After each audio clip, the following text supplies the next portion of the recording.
ஏசம் info நேயர்களுக்கு இனிய காலை நல்வாழ்த்துக்கள். 7/5/2026 மே மாதம் வியாழக்கிழமை. ஸ்ரீ பராபவ வருடத்திலே சித்திரை மாதத்திலே 24ஆம் நாள். உத்தராயண புண்ணிய காலம், வசந்த ருது, இளவேநீர் காலத்திலே மேஷ மாதத்திலே கிருஷ்ணபக்ஷத்திலே பஞ்சமி திதி முடிந்து காலை 8:21 முடிஞ்சிடும். அப்புறம் சஷ்டி திதி வந்துவிடும். பூராடம் மாலை 4:05 வரைக்கும் இருக்கும்.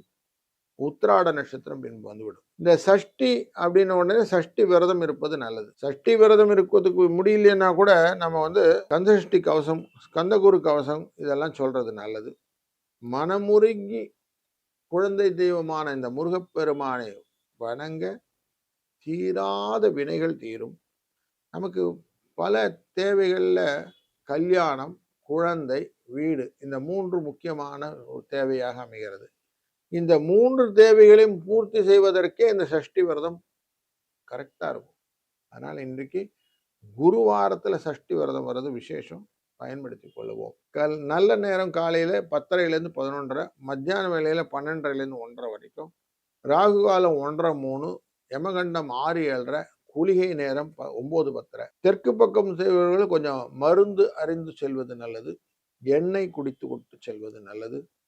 மேஷ லக்னத்திலே 1 நாழிகை 6 வினாழிகள் சூரியன் இருக்க போகிறார். 5:55 சூரியன் உதயம். மிருகசிரீஷ்டம் மற்றும் திருவாதிரை என்ற ரிஷப மற்றும் மிதுன ராசிகளுக்கு சந்திராஷ்டமம் சற்று உண்டு.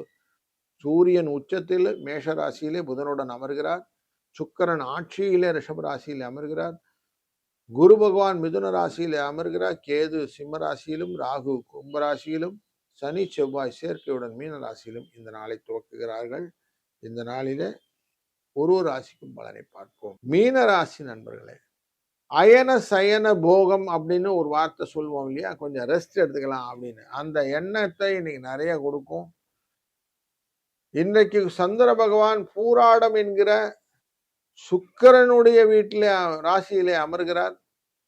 சுக்கிரனுடைய சாரத்திலே அமர சுக்கிரன் ஆட்சியிலே அமர்ந்து கொண்டிருக்கிறார் அப்படிங்கிறது புரிந்து கொள்ளுங்கள். இன்றைக்கு தொழில் அடிப்படையிலே சில புரிதலோடு செய்தீர்களா சக்சஸ் இருக்கும், இல்லைன்னா டல் ஃபேஸா இருக்கும். அதனால கொஞ்சம் ரெடியா மைண்ட்ல வச்சுக்கிடுங்க. 8-3 என்ற அதிர்ஷ்ட எண் துணை நிற்கும். வாழ்க வளத்துடன்.